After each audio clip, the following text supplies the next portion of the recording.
This is Sam Woods from the Conservation Volunteers, just looking again at things growing in different containers around my garden.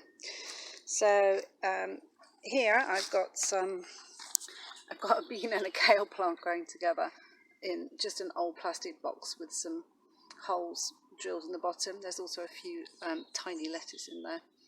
And again, if we look at the bean plant, the leaves are slightly paler than you would expect if they were growing in the ground. That may just be a bit of a lack of nutrition in the pot. These ones in here, I've got nasturtium in here as well. But they're doing fine. They're growing and they're coming up to flower. So we should have some beans coming off those.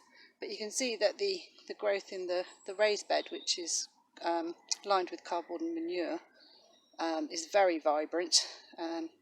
So things growing in the ground obviously have just got more space to spread out their roots and also to interact with the whole ecosystem, the soil ecosystem, which is one of the things that you're missing when you put things into pots.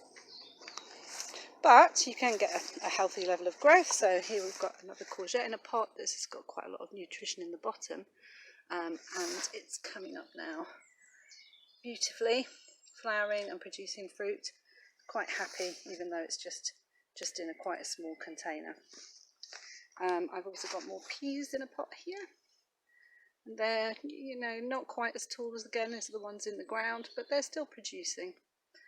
I've got a lot of strawberries here. They're probably a bit cramped in, these strawberries now, in this pot, but they're doing fine. And once they've fruited, I'll probably spread those out and use them as ground cover in the garden.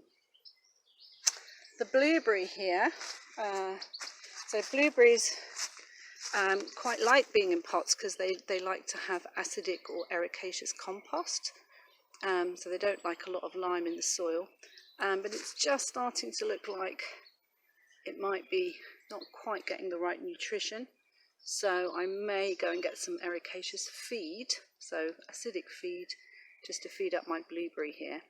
There was also quite a lot of other stuff growing in the pot because the soil was broken down wood chip and it had a lot of seed in it, so there was a lot of marigold and some chicory and chickweed and various other things that were growing in and around the blueberry, and I have taken some of those out just to give the blueberry a bit more of a fighting chance and not have so much other competing plants taking up the nutrition.